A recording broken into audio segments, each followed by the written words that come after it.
하나님 선포되는 복음을 통하여 하나님의 나라가 더욱더 확장될 수 있도록 도와주시옵소서.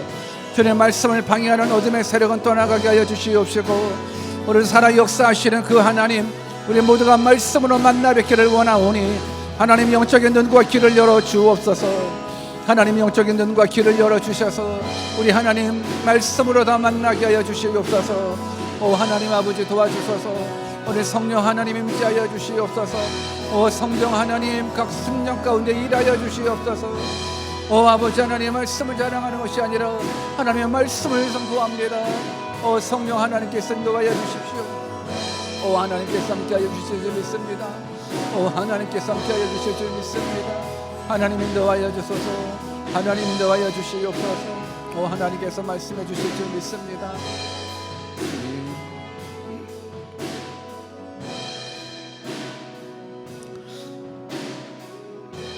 하나님 아버지, 선포되는 말씀 가운데 성령 하나님의 임재가 경험되게 하시옵소서. 선포되는 말씀 가운데 살아 역사하시는 하나님 만나게 하여 주시옵소서. 오늘도 성령 하나님께서 일하여 주시기를 간절히 소원하옵고 감사드리며 거룩하신 예수님 이름으로 기도하옵나이다. 아멘.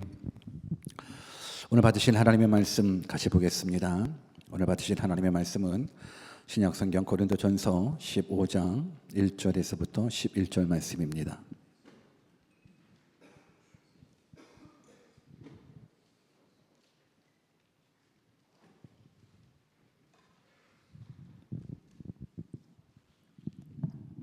고린도전서 15장 1절에서부터 11절 말씀을 우리 다 같이 우리 함께 합독하도록 하겠습니다. 우리 1절 말씀부터 같이 읽겠습니다. 시작.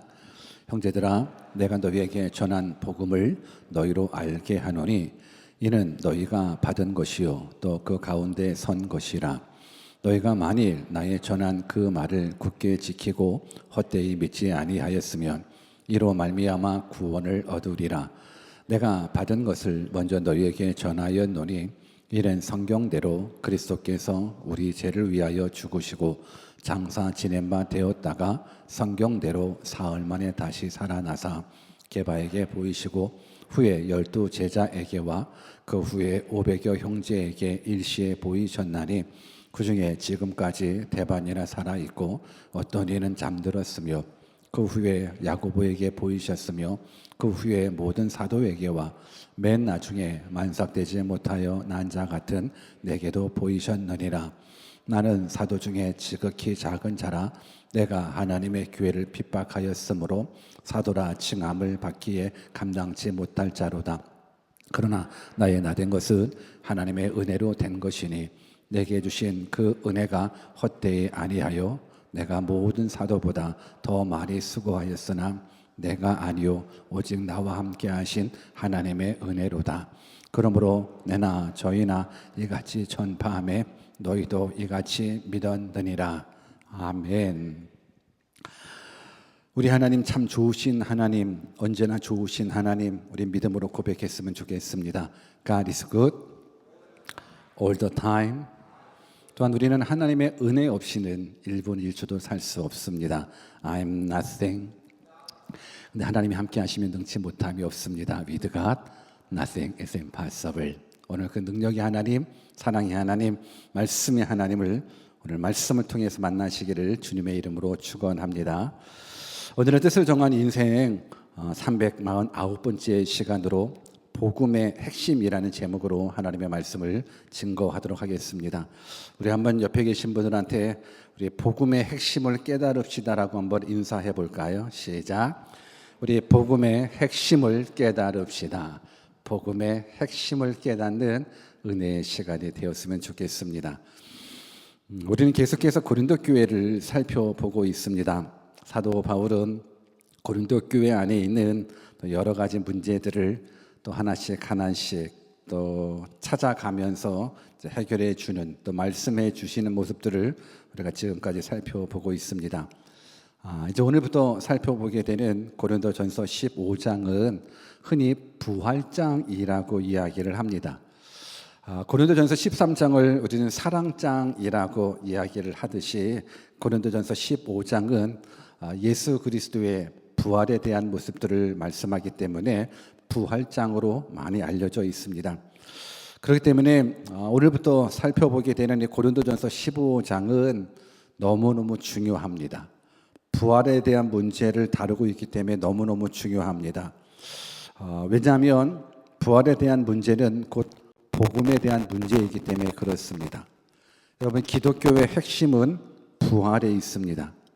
우리가 듣고 전하는 이 복음의 핵심은 바로 예수 그리스도의 부활 때문에 그렇습니다. 저는 여러분들이 이 고린도전서 15장 말씀을 통해서 부활이 이렇게 중요하는구나, 기독교의 핵심이 바로 부활이구나, 내가 예수님을 믿는 이유가 이 부활 때문에 믿는 거구나 라는 확실한 믿음을 여러분들이 갖기를 주님의 이름으로 축원합니다. 여러분들은 이 세상에 살면서 무엇이 가장 큰 절망이라고 생각하십니까? 혹시 절망해 보신 적이 있으십니까? 여러분들의 삶을 살아가면서 어느 때 절망되십니까? 혹시 지금의 모습이나 예전의 모습 속에서 원하는 대학교나 원하는 학과에 들어가지 못해서 그때 절망하신 적이 있으십니까? 아니면 사업을 하다가 실패해서 절망해 보신 분이 계십니까? 아니면 연애를 하든지 아니면 그 어떤 꿈을 이루고자 싶어 하는 꿈이 있었는데 꿈을 이루지 못해서 절망하신 적이 있으십니까? 물론 우리가 원하는 대로 뜻대로 환경이 어렵게 되면 절망할 수밖에 없습니다. 그런데 이러한 절망은 큰 절망은 아니에요. 사업의 실패가 큰 절망일 수 있다고 생각할 수 있고, 진로나 연애나 여러분들의 꿈이 좌절되어지는 모습들이 절망이라고 얘기할 수 있지만, 그 절망은 이 세상에서 생각하는 가장 큰 절망은 아닙니다. 가장 큰 절망은 사업의 실패도 아닙니다.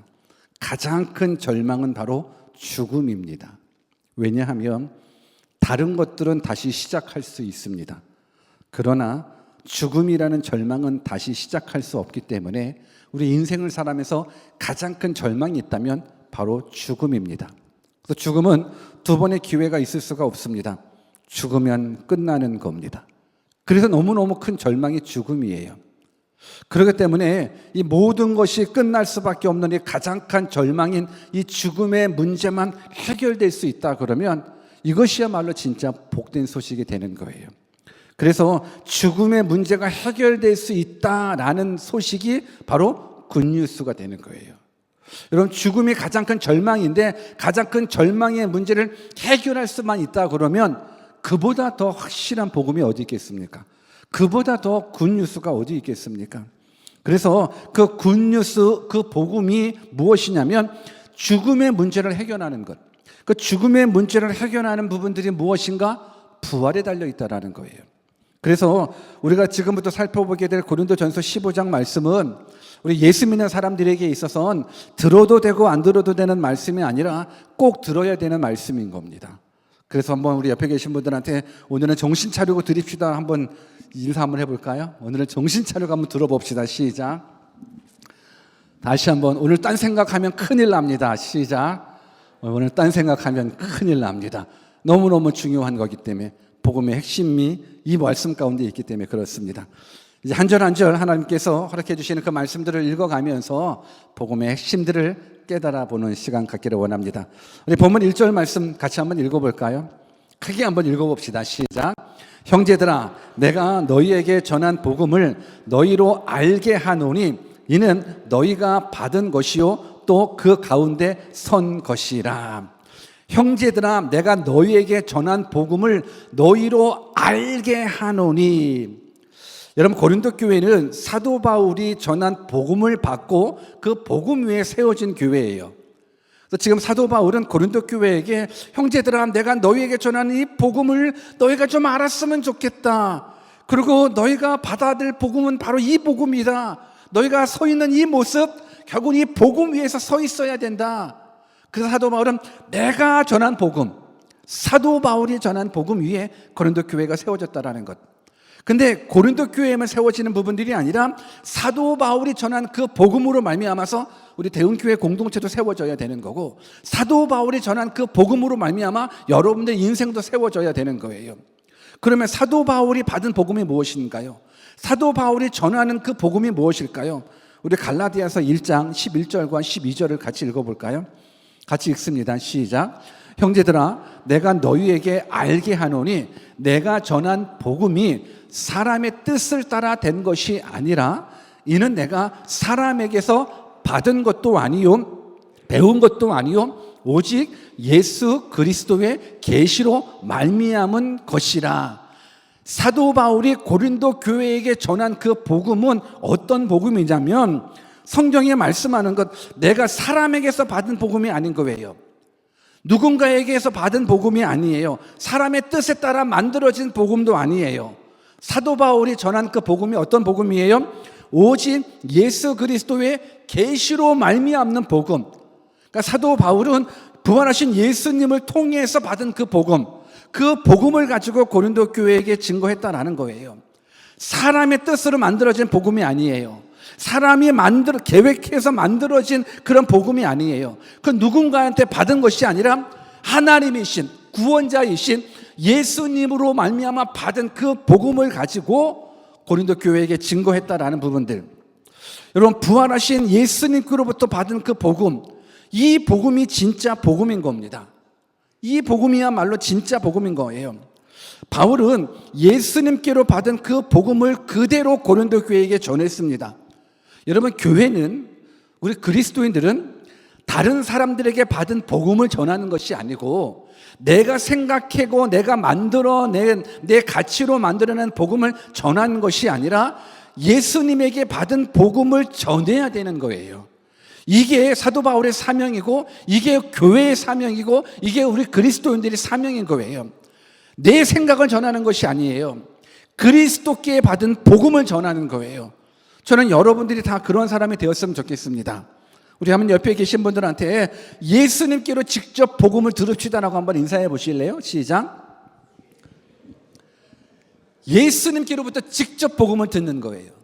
여러분, 예수님께로부터 직접 복음을 듣는 부분들, 예수님 2000년 전에 돌아가셨는데, 아니, 성경을 통해서 예수님께서 직접 말씀해 주신 그 복음, 저는 하나님께로부터 받은 이 복음이 진짜 복음이기에 저는 여러분들의 이 복음 붙잡고 승리했으면 좋겠습니다.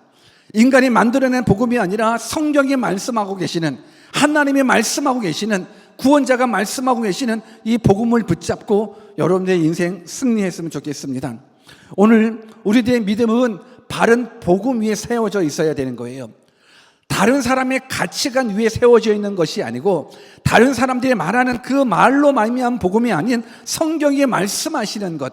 왜냐하면 성경이 말씀하시는 그 복음을 들어야지만 우리가 구원받을 수 있기 때문에 그렇습니다.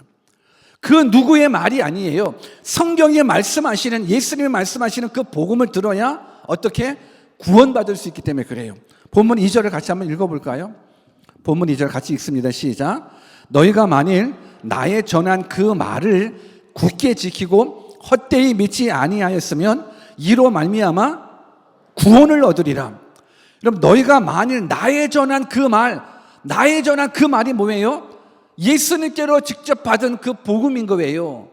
그 복음을 고린도 교회에게 전하면서 뭐라고 얘기해 주고 있냐면, 너희가 만일 나의 전한 그 말을 굳게 지키고 헛되이 믿지 아니하면 그것으로 말미암아서 구원을 얻으리라 약속해 주고 있습니다.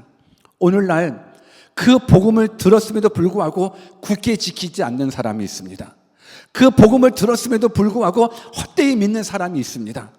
그러다 보니까 교회를 다니면서도 구원받지 못하는 사람들이 있는 거예요.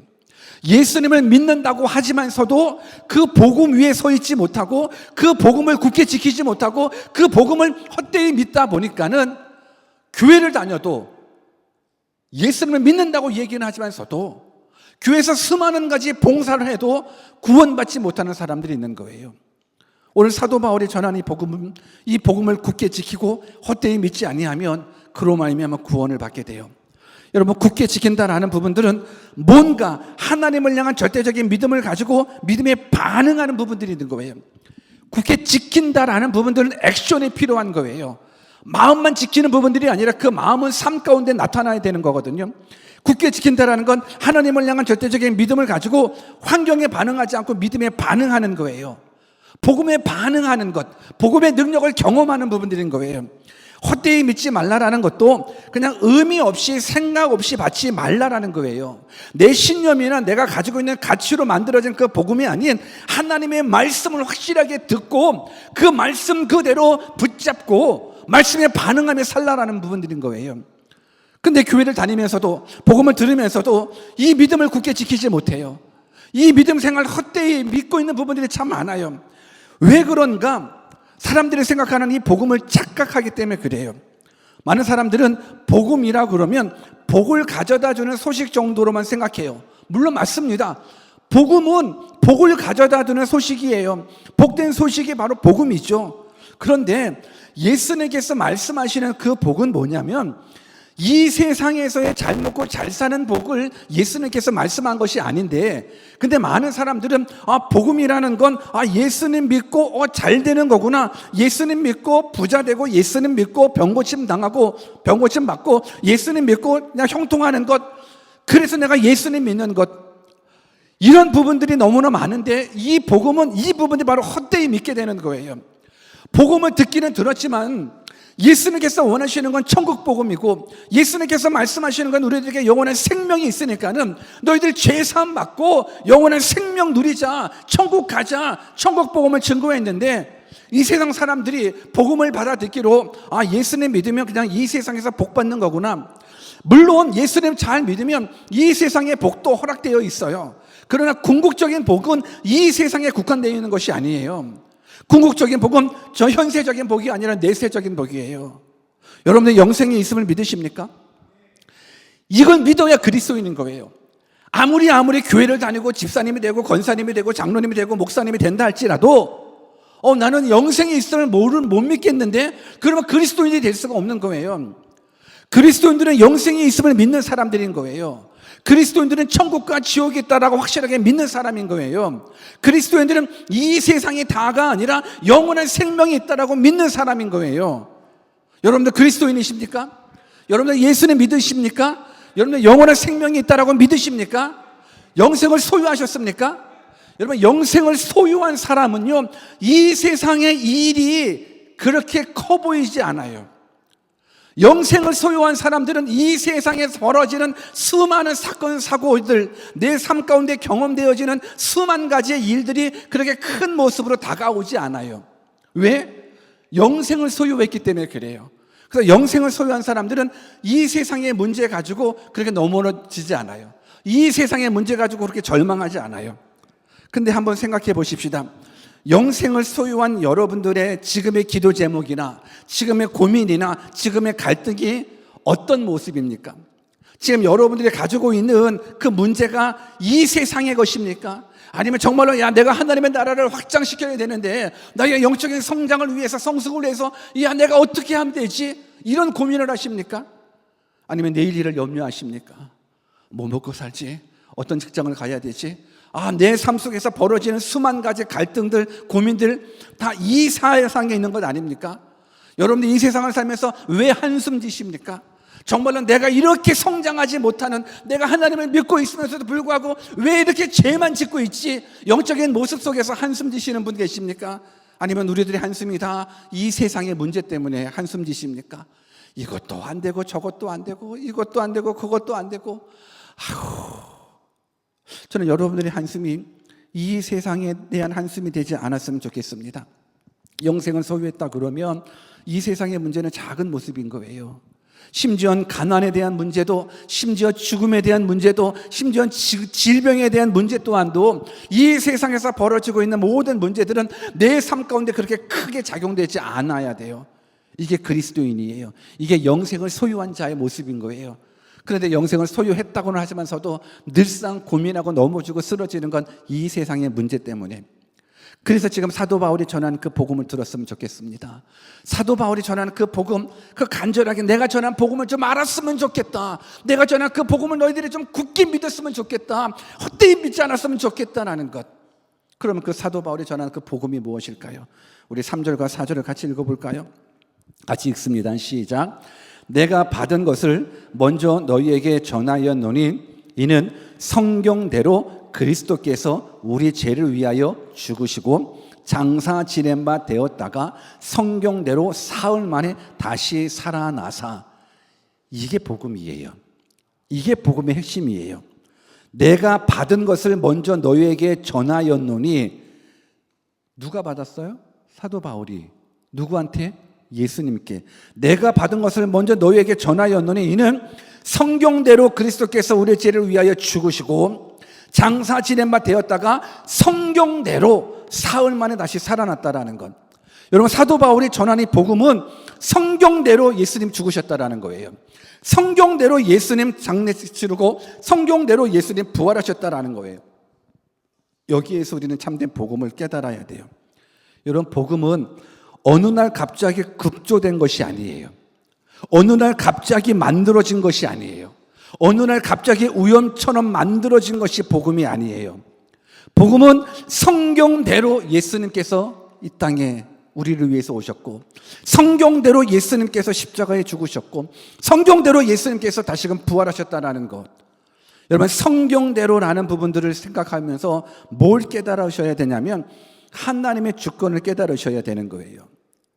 여러분, 하나님께서 우리에게 예수님을 보내주시는 건 그냥 아무 생각 없이 아무 때나 보내주신 분이 아닌 거예요.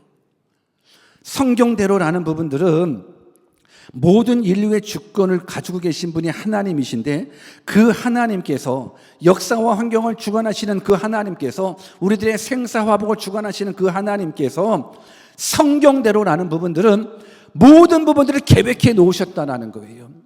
모든 것을 계획해 놓고 이루셨다는 것. 그래서 하나님의 때에 예수 그리스도를 이 땅에 보내주신 거예요. 하나님의 계획 속에 예수 그리스도를 십자가로 내몰아 가시는 거예요. 하나님의 계획 속에 예수님이 우리를 위하여 십자가에 돌아가시는 거고, 하나님의 계획 속에 예수님이 죽은 지 사흘 만에 다시금 부활하셨어요.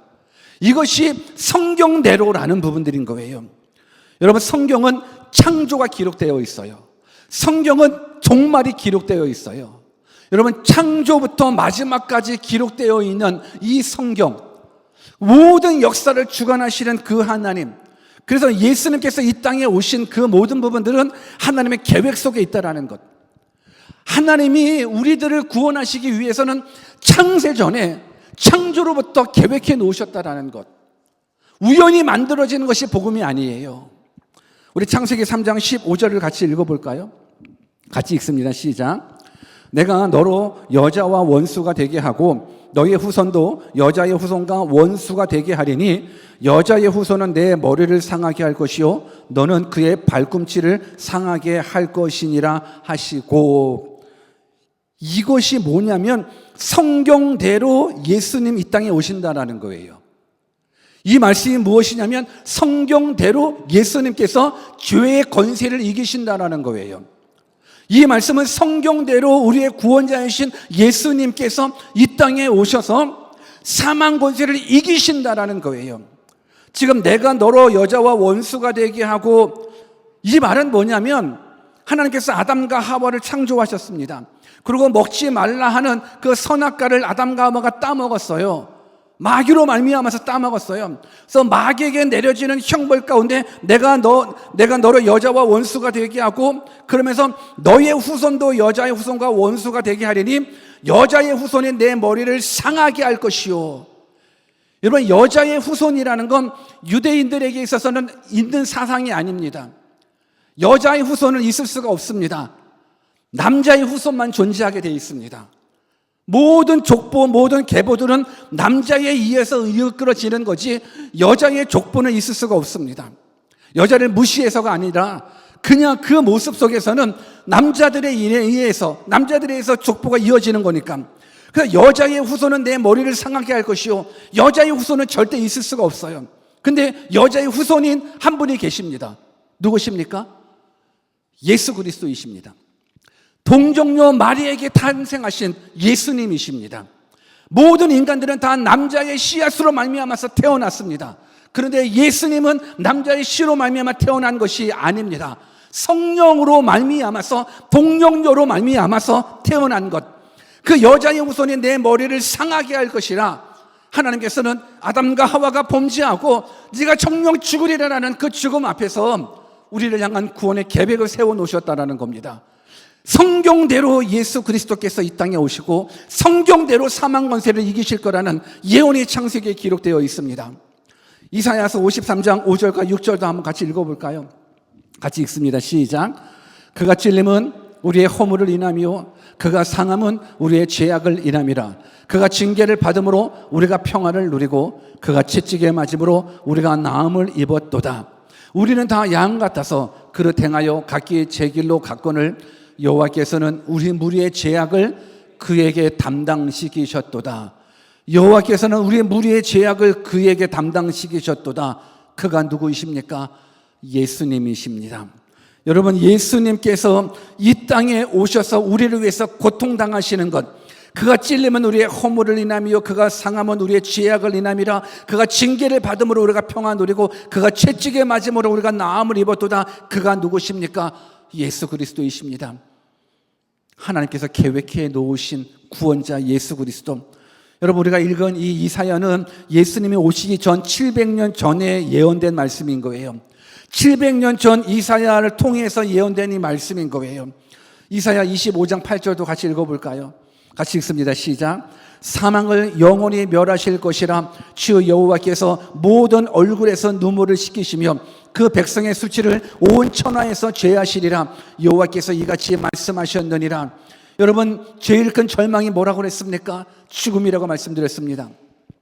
이 세상에서 가장 큰 절망, 가장 큰 슬픔은 죽음입니다. 사망입니다. 그런데 700년 전 예언합니다. 사망을 영원히 멸하실 것이라고. 사망을 영원히 멸하실 수 있는 분이 누가 있겠습니까? 그 누가 사망을 멸할 수 있겠습니까? 그 누가 죽음의 문제를 해결할 수 있겠습니까? 하나님밖에, 예수님밖에 없습니다. 오늘 성경은 사망을 영원히 멸하실 예수님을 말씀해 주고 있습니다. 이 또한 이것 말고도 성경을 읽다 보면 죽음 없이 승천하셨던 에녹 선지자도 있었고 죽음 없이 승천했었던 엘리야의 모습도 성경은 기록하고 있습니다. 마른 뼈가 살아날 수 있는 에스겔 선지자의 꿈을 통해서도 죽은 자가 다시 살아날 수 있다는 것, 사만 권세, 죽음의 문제를 해결해 주실 수 있다는 부분들은 성경 곳곳에서 말씀해 주고 있습니다. 요나 선지자가 물고기 뱃속에서 3일 동안 살아 있었습니다. 물고기 뱃속에서의 3일을 예수님께서는 뭘 말씀하시냐면 본인이 십자가에 죽으시고 나서 땅속에서, 무덤에서 3일 동안 계시는 이 모습들. 여러분, 물고기 뱃속에서 3일 살 수 있겠습니까? 못 살죠. 어떻게 살 수는 없어요. 근데 살 수 있습니다. 요나가 그렇게 살아났습니다. 그래서 이 부활에 대한 신비를 말씀해 주기 위해서 예수님은 요나의 이 물고기에 대한 기적을 말씀해 주고 있습니다. 나도 3일 후에 살아날 수 있다는 부분들인 겁니다. 성경대로. 이사야서 26장 19절을 또 같이 읽어볼까요? 같이 읽습니다. 시작. 주의 죽은 자들은 살아나고 우리의 시체들은 일어나리이다. 티끌에 거하는 자들아 너희는 깨어 노래하라. 주의 이슬은 빛난 이슬이니 땅이 죽은 자를 내어 놓으리라. 주의 죽은 자들은 살아나고 우리의 시체들은 일어나리라. 여러분, 성경은 곳곳에서 죽은 자들의 부활을 말씀해 주고 있습니다. 여러분들, 우리에게는 부활이 있습니다. 부활이 없다 그러면 그건 복음이 될 수가 없습니다. 여러분, 예수님께서 이 땅에 살아 계셨을 때도 본인의 죽음과 본인의 부활을 제자들에게도 말씀하셨습니다. 마가복음 8장 31절입니다. 같이 한번 읽어볼까요? 같이 읽습니다. 시작. 인자가 많은 고난을 받고 장로들과 대제사장들과 서기관들에게 버림받아 죽임을 당하고 사흘 만에 살아나야 할 것을 비로소 저희에게 가르치시되. 예수님이 살아계실 때에 본인의 죽음과 본인의 부활을 말씀해 주셨습니다. 여러분, 이것이 복음입니다. 왜 제가 계속적으로 하나님의 말씀의 성경을 읽어가 주는지 아십니까? 성경에 기록된 대로 예수님께서 이 땅에 오셨고, 성경에 기록된 대로 예수님께서 이 땅에 우리를 위해서 죽으셨고, 성경에 기록된 대로 예수님이 살아나셨다. 이 부활은 사실이다라는 부분들, 그리고 예수 그리스도의 십자가의 죽으심과 부활, 이것이 참된 복음이니까 이 복음 가운데 믿음으로 반응하라라는 거예요. 여러분, 우리 인간은요, 영적인 존재이기 때문에 아무리 미개하더라도 어떻게 보면 종교성이 있습니다. 아무리 미개한 원시인이라도 우리 인간은 영적인 동물인지라 종교성을 가지고 있어요. 근데 동물 같은 경우는 아무리 IQ가 높은 동물일지라도 영적인 동물이 아니다 보니까는 그냥 뭐 본능적으로 반응을 하겠지만 종교성은 없어요. 그래서 미개한 나라의 사람들일지라도 그들에게는 종교성이 있다 보니까는 자신들이 만들어낸 신이 있어요. 그것이 뭐 나무가 되었던 동물이 되었던 뭐 돌이 되었던 나무가 되었던지 간에 종교성이 있다 보니까는 그냥 신을 만들어내요. 우상을 만들어내요. 그리고 저들도 죽음 이후를 꿈꿔요. 저들도 죽음 이후의 세계가 있다라는 것을 생각하고 있어요. 그래서 죽음 다음을 뭐 영원한 세계가 있다라는 부분들을 생각하다 보니까는 그 신 앞에 뭐 전하기도 하고 그 신을 따르기도 하거든요. 그런데 한번 생각해 보십시다. 저들이 가지고 있는 죽음 이후는 너무 막연해요. 그냥 좋은 일 하면, 착한 일 하면 그래 죽어서 그냥 영원한 생명 누릴 수 있겠지. 그냥 바르게만 살면 좋은 곳 가겠지. 아니면 좋은 일 하고 뭐 죽으면 뭐 이 세상에 다시금 태어나서 뭐 좋은 동물로 태어나든 물로 다시 태어나겠지. 뭔가 죽음 다음의 문제를 얘기하기는 하지만서도 저들에게 없는 게 있어요. 종교성이 있어서 종교를 만들고 영혼까지도 생각하지만 저들에게 없는 게 있어요. 뭐가 없을까요? 저들은 부활 사건이 없어요. 저들에겐 부활 사건이 없어요. 이 부활 사건은 누구에게만 있냐면 우리 그리스도인에게만 있어요. 부활 사건은 누구에게만 있냐면 우리 예수 믿는 사람에게만 있어요. 성경에만 기록되어 있어요. 왜 그런지 아십니까? 우리가 믿는 하나님이 참 하나님이기 때문에 그렇습니다. 우리가 믿는 하나님이 천지를 창조하신 하나님이고 역사와 환경을 주관하시는 하나님이고 죽은 자도 살리실 수 있는 생명의 주권자이신 하나님이기 때문에 그렇습니다. 그리고 그 하나님께서는 이 예수 그리스도의 부활 사건을 통해서 너희도 다시 살 수 있다는 거예요. 너희에게도 영원한 생명이 있다는 부분들 예수 그리스도의 부활 사건을 통해서 말씀해 주고 계시는 거예요. 믿으십니까? 이것이 복음이에요. 이 복음 들어야 돼요. 이 복음을 굳게 지켜야 돼요. 이 복음을 헛되이 믿으면 안 돼요. 로마서 10장 9절을 같이 읽어볼까요? 같이 한번 읽어봅시다. 시작. 내가 만일 내 입으로 예수를 주로 시인하며 또 하나님께서 그를 죽은 자 가운데서 살리신 것을 내 마음에 믿으면 구원을 얻으리니, 죽은 자 가운데서 살리신 것을 내 마음에 믿으면 구원을 얻으리니, 예수 그리스도의 부활을 믿지 않고서는 구원받을 수가 없어요. 진짜 복음의 핵심이 뭔지 아십니까? 성경대로 예수님 이 땅에 오셨고 성경대로 예수님 죽으시고 성경대로 예수님 부활하셨다라는 것, 이 사실을 믿는 자에게 약속한 선물이 바로 구원이라는 겁니다. 사도행전 4장 12절도 같이 읽어볼까요? 같이 읽습니다. 시작. 다른 이로서는 구원을 얻을 수 없나니 천하 인간의 구원을 얻을 만한 다른 이름을 우리에게 주신 일이 없음이니라 하였더라. 아멘. 이 복음을 사도 바울이 전한 겁니다. 이 부활을 사도 바울이 전한 겁니다. 그러면서 사도 바울은 이 중요한 부활에 대한 부분들 목격자의 리스트를 적기 시작합니다. 말하기 시작합니다. 왜? 부활이 사실이니까. 부활이 역사적인 사실이라는 부분들, 우리 5절부터 8절을 쭉 읽어볼까요? 부활을 경험한 부활의 증인들에 대한 리스트입니다. 같이 읽어봅시다. 시작. 게바에게 보이시고 후에 12 제자에게와 그 후에 500여 형제에게 일시에 보이셨나니 그 중에 지금까지 3번이나 살아있고 어떤 이들은 잠들었으며 그 후에 야고보에게 보이셨으며 그 후에 모든 사도에게와 맨 나중에 만삭되지 못하여 난 자 같은 내게도 보이셨도다. 사도 바울은 부활을 경험한, 부활하신 예수님을 만났었던 그 증인들을 나열하기 시작합니다. 왜요? 부활은 사실이기 때문에 그렇습니다. 부활은 사실입니다. 복음을 위해서 헌신하고 수고하고 생명까지 걸면서 믿음 지키는 사람들의 공통점이 있습니다. 여러분, 지금도 예수님 믿으면 생명의 위협을 받는 나라들이 많아요. 내가 예배하면 죽는 그 생명 걸고 예배하는 사람들이 많아요. 근데 저들이 예배하다 걸리고 신앙 갔다가 걸려요. 그렇다고 예수님을 부인하지 않더라고요.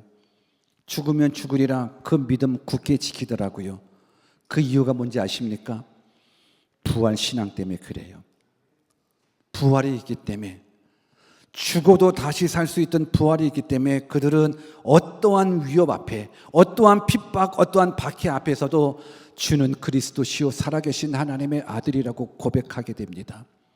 이 믿음을 여러분들이 지켰으면 좋겠습니다. 이 부활하신 예수님 만났으면 좋겠습니다. 오늘 사도 바울은 이 예수님 만나니까 이 사명을 받은, 이 복음을 받아들인 이 사도 바울은 너무 감사할 수밖에 없어요. 너무 감격할 수밖에 없어요.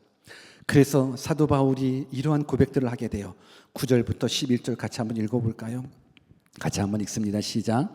나는 사도 중에 지극히 작은 자라 내가 하나님의 교회를 핍박하였으므로 사도라 칭함을 받기에 감당치 못할 자로다. 그러나 나의 나된 것은 하나님의 은혜로 된 것이니 내게 주신 그 은혜가 헛되지 아니하여 내가 모든 사도보다 더 많이 수고하였으나 내가 아니요 오직 나와 함께 하신 하나님의 은혜로다. 그러므로 내나 저희나 이같이 전파하며 너희도 이같이 믿었느니라. 이 말이 무엇입니까? 지금 사도 바울은 자기 자신을 향해서 뭐라고 소개하고 고백하냐면 8절에 보니까는 만삭되지 못하여 난 자라는 부분들, 9절에는 사도 중에 가장 작은 자, 또 사도라 칭함 받기를 감당치 못할 자라고 자신을 고백하고 있어요. 나 형편없는 사람이라는 거예요. 나 너무너무 연약하고 너무너무 부족한 자라는 거예요. 왜 그렇습니까? 사도 바울 과거의 경력을 보게 되면 예수 믿는 사람들 잡아 핍박했던 주인공이었었거든요. 복음이신 예수님을 몰라서 교회를 박해했었던 자이기 때문에 본인이 내가 사도라고 칭함을 받는 거 이거 감당치 못하는 사도 중에 작은 자라는 부분들, 그래서 사도 바울은 더 많은 사도들보다 더 수고했다라고 이야기를 하고 있어요. 왜요? 은혜 때문에 그래요. 나 같은 죄인이 구원받았다라는 거예요. 나같이 형편없는 죄인 중에 괴수가 구원받았다라는 거예요. 그래서 성경에 보면 나의 나된 것은 하나님의 은혜라고 고백하는 거예요. 여러분들, 하나님의 은혜가 깨달아지면 깨달아질수록 하나님 앞에 수고할 수밖에 없어요. 하나님의 은혜가 깨달아지면 깨달으면 깨달아질수록 하나님 앞에 더 못 드려서 힘들 뿐이에요. 내 시간을 드리고 물질을 드리고 재능을 드리고 내 모든 걸 다 드려 이 복음을 위해서 쓰임받기를 원하는데 그 부분들이 잘 안 되는 것, 그 사랑을 깨달지 못해서 그래요. 그 은혜를 깨달지 못해서 그래요. 근데 그 은혜를 깨달으면 깨달을수록 다 드리기를 원해요. 생명까지 드리기를 원해요. 이게 그리스도인이에요. 저는 여러분들이 진짜 복음의 핵심인 성경대로 예수님께서 날 위해 죽으셨다, 성경대로 예수님께서 날 위해서 부활하셨다, 이 복음 받아들이고 구원받는 백성 되었으면 좋겠습니다. 사도 바울이 받은 복음이어야 돼요. 다른 사람의 가치로 만들어낸 복음이 되면은 안 돼요. 저는 최근에 어떤 뉴스를 봤어요. 근데 그 뉴스에 어떤 목사님도 나오고 어떤 신학교 교수님도 나와서 뉴스 인터뷰하는 자막을 보는데 정말 충격적인 건 이제 교회 목사님들도 예수님 외에 구원이 있다라고 얘기를 하더라고요. 신학대학교 교수님들도 예수 외에 구원이 있다라고 이야기를 하더라고요. 근데 그 복음을 누가 좋아하는지 아십니까? 세상은 환호해요. 세상은 기뻐해요. 그렇지. 아니 어떻게 왜 예수 안에만 구원이 있다라고 얘기해? 저들은 너무 이기적이야, 너무 독선적이야. 이렇게 모든 사람들, 모든 신앙에, 모든 종교에 구원이 있다라고 이야기를 해야지. 그래서 이런 사람들을 박수 쳐줘요. 이런 사람들을 환영해줘요. 세상은 종교가 하나 되기를 원해요. 세상은 뭐 목사님이든 스님이든 뭐 캐톨릭 신자든 어떤 종교든 우리는 하나. 그래서 너가 믿는 것, 뭐 내가 믿는 것 그냥 잘 믿고 다 주고 그냥 천국에 가자, 영생 누리자. 이 복음을 세상은 환호해요. 그런데 성경대로 예수님 오시고 성경대로 부활하신 그 참 복음을 증거해 주시는 이 성경은 그거 아니라고 얘기합니다. 예수 외에는 구원이 없다라고 이야기하십니다. 우리는 성경을 믿는 사람입니다. 다른 사람의 가치, 세상의 가치를 믿는 게 아닙니다. 세상 사람들은 그 복음에 박수하고 환호하지만 우리는 그건 복음 아니다라고 얘기합니다. 그건 가짜라고 이야기합니다. 그거는 천국 가는 복음이 아닌 지옥 가는 복음입니다. 저는 여러분들이 천국 가는 복음 들었으면 좋겠습니다. 천국 가는 복음은 딱 한 가지. 성경대로 예수님께서 우리를 위하여 죽으셨다. 성경대로 예수님께서 우리를 위하여 부활하셨다. 그러니 이 믿음 굳게 지키고 이 믿음 헛되이 믿지 않는다면 구원은 우리들의 선물이다. 영생은 우리들의 몫이다. 하나님께서 주신 약속이다. 이 사실 붙잡고 저는 바라옵기는 여러분들도 이제 사도 바울처럼 복음을 증거하는 믿음의 사람 되었으면 좋겠습니다. 예수님 믿고 구원 받읍시다.